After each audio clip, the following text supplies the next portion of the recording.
Selamat pagi, Bapak, Ibu, dan adik-adik sekalian yang saya kasihi. Perkenalkan, saya Livania Buntaran, selaku perwakilan dari Kementerian Pemberdayaan Perempuan dan Perlindungan Anak Republik Indonesia. Nah, pada pagi hari ini saya mau ngobrol-ngobrol sama adik-adik dan orang tua sekalian mengenai pernikahan. Yang orang tua wajahnya agak mesem ya mendengar kata pernikahan ya. Adik-adik malah banyak yang kayaknya penasaran nih. Tapi sebelumnya saya mau tanya dulu, adik-adik ada yang lagi suka sama temennya? Wah, kayaknya dari mukanya nih banyak yang lagi jatuh cinta ya. Kalau yang lagi pacaran ada? Biasanya anak SMA ya. Atau mungkin yang SMP juga ada. Yang SD bahkan. Oh, ya. Nah, sekarang saya mau tanya, apakah ada di antara adik-adik semua yang sudah menikah? Boleh angkat tangannya ya? Nggak apa-apa. Oke, baik.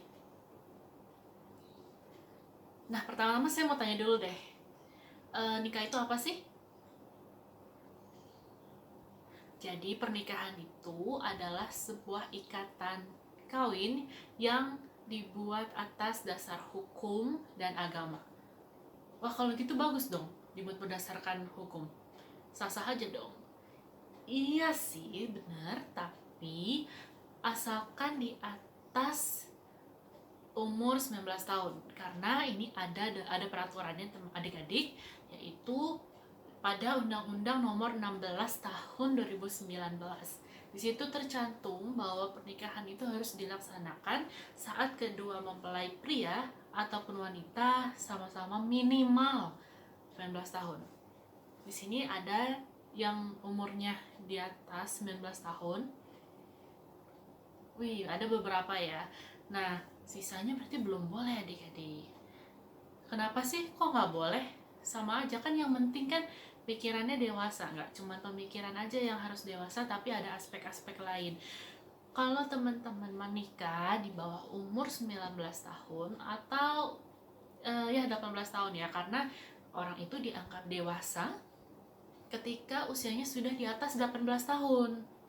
Kalau masih di bawah 18 tahun, maka disebut anak-anak atau pernikahan dini.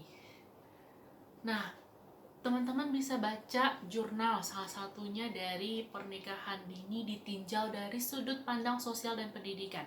Di situ dikasih tahu apa itu maksud pernikahan dini dan gimana fenomenanya. Kok bisa orang mengikuti yang namanya pernikahan dini ini sih gitu. Nah, ada banyak faktornya. Pertama, alasan masalah ekonomi.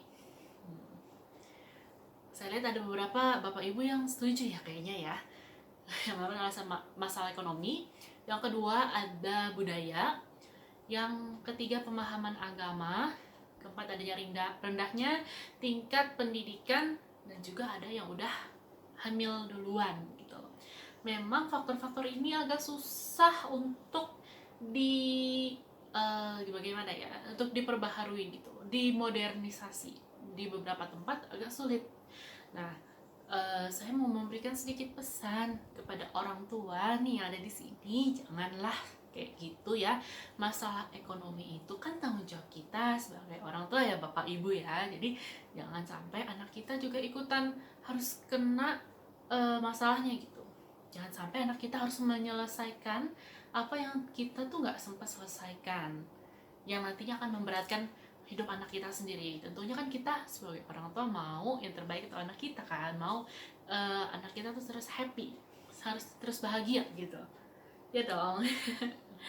Nah, kenapa sih kok dari tadi ngomong nggak boleh terus gitu? Emang kenapa suka-suka saya kok, saya yang jalanin hidup saya, bodoh amat, terserah apa kata kamu. Lagian kan orang di Indonesia kan banyak gitu, saya sendiri nggak apa-apa lah ya. Oh enggak ya adik-adik, sebenarnya fenomena ini tuh udah terjadi banyak banget di Indonesia dan memiliki dampak yang nggak kalah banyak juga. Coba nih, kakak kasih tahu ya. Pertama, bisa mengalami gangguan pada organ reproduksi. Teman-teman teman-teman, adik-adik semua yang udah belajar IPA pasti nggak tahu lah ya organ reproduksi itu apa. Organ reproduksi bisa dari rahim kita ataupun bagian organ vital kita. Nah, ini adalah organ reproduksi. Dan kita nggak tahu yang namanya persalinan nanti tuh kayak gimana, apa yang terjadi nanti. Seperti yang adik-adik semua udah pernah dengar dan juga yang para ibu-ibu di sini alamin pernikahan itu terus persalinan itu kan bagaikan katanya antara hidup dan mati gitu ya. Nah, tentunya kita nggak mau ya sebagai orang tua kan ngelihat anak kita yang masih kecil, masih anak-anak itu menderita gitu. Memang menjadi ibu itu merupakan suatu pekerjaan yang mulia, tapi tentu kita harus memikirkan diri kita sendiri dulu. Jika diri kita sudah baik, pasti anak kita juga akan baik gitu. Nah, ada berdampak pada reproduksi. Yang kedua berdampak juga pada tulang ya. Kenapa pada tulang? Oh, mungkin ada beberapa ibu-ibu yang bilang justru karena masih muda tulangnya masih kuat. Nah, tapi sebenarnya justru karena masih muda lah tulang ini belum tumbuh dengan sepenuhnya. Jadi di sini semua adik-adik ini masih dalam proses pertumbuhan tulang loh. Adik-adik nggak mau kan nanti bertumbuhnya cuma sampai di sini aja gitu. Nah, terutama di bagian sini ya, panggul, pinggul gitu, pertumbuhan tulang itu sangat penting. Tentunya adik-adik gak mau yang namanya osteoporosis ya kan, nanti kayak orang tuanya mungkin beberapa di sini udah ada yang kena osteoporosis, tentu gak mau gitu. Terus yang ketiga bisa putus sekolah juga. Pendidikan itu sangat penting banget loh, jangan mudah menyerah ya adik-adik. Kita ini mau berapapun usianya itu pasti terus belajar kok. Kita tidak perlu mengkotak-kotakan umur segini tuh aku harusnya SD, umur segini harusnya SMP, segini SMA, umur 23 tahun aku udah harusnya lulus kuliah misalkan. Kita nggak perlu mengkotak-kotakan seperti itu. Kenapa? Karena pembelajaran itu bisa dilakukan oleh orang dengan umur yang berapapun gitu, termasuk adik-adik semua di sini. Jadi jalanin dulu aja pendidikannya. Nggak mau putus sekolah itu nggak enak, nanti kerjanya susah. Nah, terus yang keempat juga kurangnya atau minimnya ilmu asuh anak, ilmu parenting ya, bahasa kerennya ilmu parenting. Karena mengasuh anak kan nggak cuma asal kasih makan, kasih duit jajan gitu, nggak gitu juga kan. Pasti kita mau anak kita sukses, jadi kita mau memberikan yang terbaik, kita harus tahu bagaimana cara memperlakukan anak kita. Apalagi kan sikap dan personality dan kepribadian anak itu berbeda-beda semua. Jadi kita harus tahu, kita harus mempelajari dulu nih dengan baik. Nah, ini tuh butuh pengetahuan yang gak sembarangan. Maka dari itu adik-adik kan masih kecil, masa anak disuruh mengurus anak gitu kan, susah ya, masih minim pasti. Kemudian yang kelima terjadinya stunting. Buat orang tua mungkin masih juga ada yang belum tahu, jadi stunting itu adalah kurangnya nutrisi yang ada pada tubuh anak. Jadi anak itu bisa bilang stop untuk bertumbuh gitu di suatu titik tertentu. Nah, ini bisa juga terjadi, contohnya misalkan anaknya itu dikasih makan nasinya banyak, tapi lauknya cuma sedikit. Nah, nutrisinya tuh jadi kurang, maka dari itu bisa terjadi yang namanya stunting.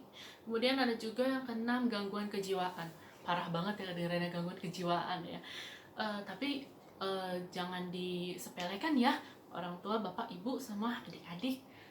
Saya juga nggak bermaksud untuk menakut-nakutin, cuman yang namanya kehidupan rumah tangga tadi balik lagi penuh dengan tekanan ya, stres, cuma mikirin diri sendiri tapi mikirin pasangan juga, udah gitu mikirin anak, belum lagi kalau misalkan tinggal sama orang tua atau mungkin ada mertuanya gitu ya, sangat kompleks hubungannya, ribet dan tidak semudah itu. Pasti nanti ada tekanan batin gitu ya, nanti takutnya hatinya nggak senang, perutnya tidak kenyang, pikirannya melayang.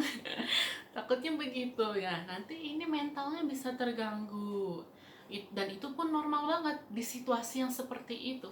Nah, makanya untuk menghindari hal seperti itu terjadi, kita jangan lakukan pernikahan dini ya gitu. Kalau adik-adik dan ibu bapak semua nggak percaya sama apa yang saya omongin, nggak apa-apa, bisa dilihat lagi, banyak banget sumbernya, mau dari internet bisa ya, atau pergi ke perpustakaan mau lihat gitu, baca-baca buku boleh banget. Kalau untuk saya sendiri, apa yang sudah saya sampaikan bisa dilihat salah satunya di kompas.com. Pasti ini bapak-bapak, ibu-ibu di sini banyak kan yang suka baca berita, suka baca koran. Nah, boleh tuh dicek kebenaran yang saya omongin ya Pak. Pastinya saya ini berada di pihak Bapak Ibu dan juga adik-adik sekalian. Jadi tidak perlu takut ya. Dan juga saya mau sampaikan sekali lagi nih. Saya mau sampaikan sekali lagi bahwa hidup itu masih panjang, terutama untuk adik-adik ya. Masih panjang, ada mimpi yang harus kalian raih, cita-cita yang harus kalian capai. Jadi pesan saya adik-adik untuk gak lupa sama apa yang sama ini adik-adik udah mimpikan gitu. Semoga adik-adik sukses untuk mengejar mimpi yang adik-adik mau, ya kan? Yang pasti di sini juga orang tua pada mau dong anaknya sukses. Kalau lihat di TV gitu, pada kaya-kaya ya kan, pada sukses-sukses, bisa jalan-jalan ke sana, jalan-jalan ke sini. Tentunya hal ini tuh dimulai dari sekarang. Belajar yang rajin dan juga fokus dengan pekerjaan, dengan apa yang kamu suka, harus ditekuni. Ya, pastinya sebagai orang tua kita ingin anak kita bahagia, dan sebagai anak-anak kita ingin masa depan yang cerah, bukan begitu? Oke, nah segitu aja dari saya. Terima kasih udah mau ngobrol sama saya pada pagi hari ini. Nanti kapan-kapan kita ketemu lagi. Semoga di pertemuan berikutnya saya bisa mendengar cerita adik-adik ini sudah sampai kemana jalan hidupnya, sudah bekerja di mana, perusahaan apa, atau mungkin sudah bikin perusahaan apa ya. Saya gak sabar banget untuk ketemu lagi nanti. Dan untuk sekarang saya mau mohon maaf dulu jika ada kesalahan kata-kata ya. Segini aja dulu, terima kasih, selamat pagi, semoga hari Bapak Ibu dan adik-adik semua menyenangkan ya. Terima kasih.